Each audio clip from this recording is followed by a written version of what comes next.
Hi, my name is Phil Seaver. I'm here with intern Ben Wallace, doing a series of videos about eminent domain, trying to educate Ben about it, about our practice and eminent domain, and also answer some questions landowners have.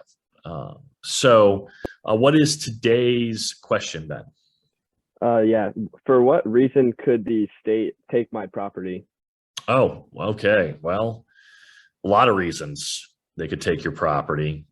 So traditionally, governments, municipalities, power lines, pipelines are able to take your property for a public purpose. And public purpose could be a lot of different things. Some of the traditional ones are roads, right? Anytime you do a road, it's a public purpose. Parks are kind of a public purpose. But this area sort of expanded to include a lot of things, including pipelines and power lines. They're considered to be public purposes now. And those, create a lot of anger for people because a pipeline company is a for-profit entity. It's not a government.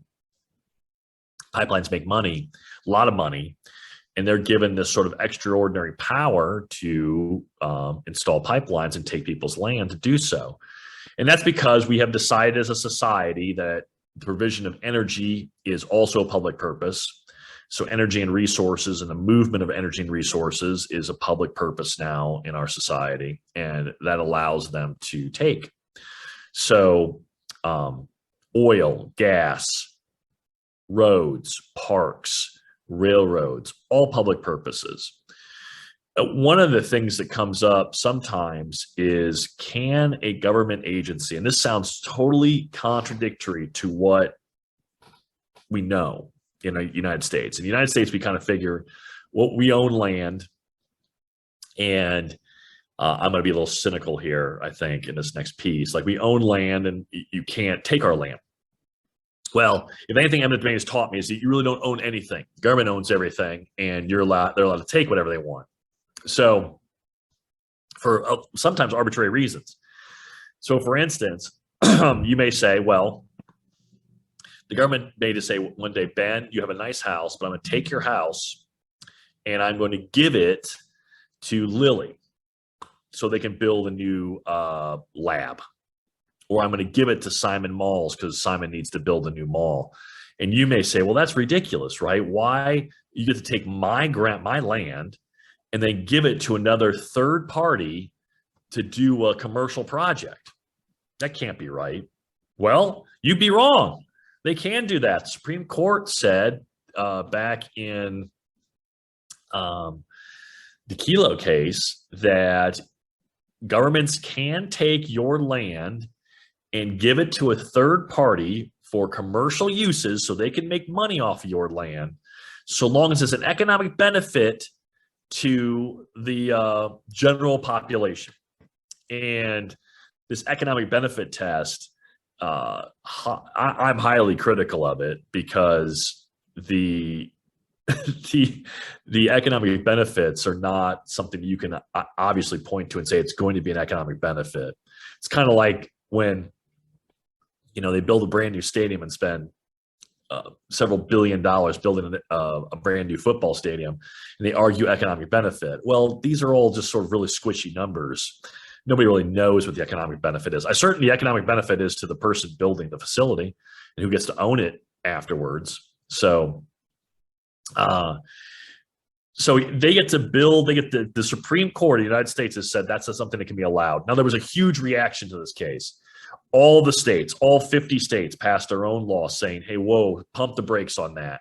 We are not going to allow the state of, like, for example, the state of Indiana to take Ben's land through eminent domain and then give it to Simon Malls.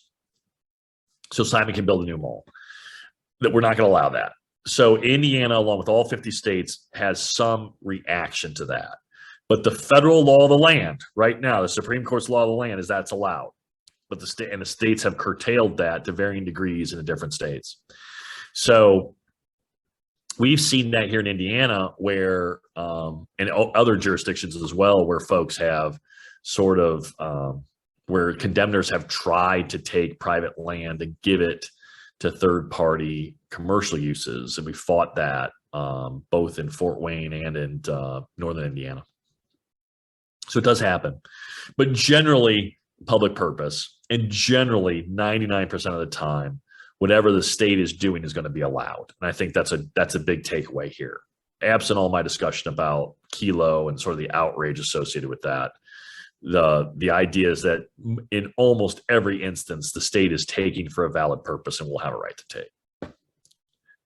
I know that was a lot. I basically gave you also about 10 years of legal theory there in like 5 minutes. So there's a lot more to dig into there, Ben. But does that raise any other questions?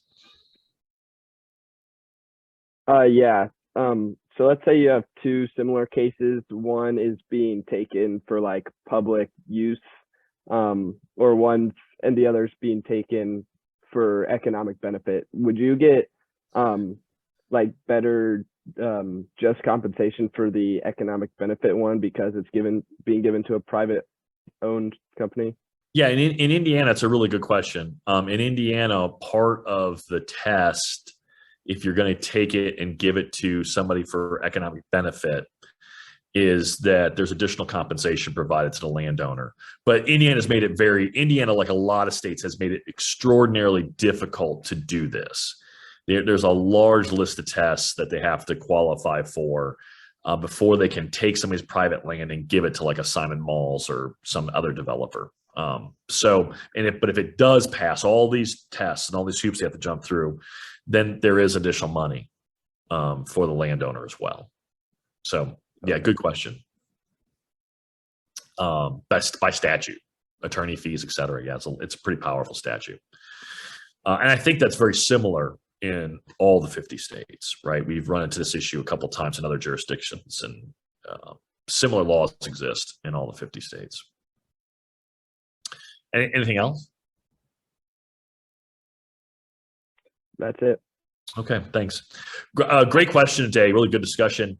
Ben will put up some information about how to contact me if you want to reach out after the video is over. All I do all day really is answer questions like this for clients and prospects and folks that want to reach out. So feel free to give me a call or send me an email, and we'll be happy to answer your main questions. Thanks for joining us, and have a great day.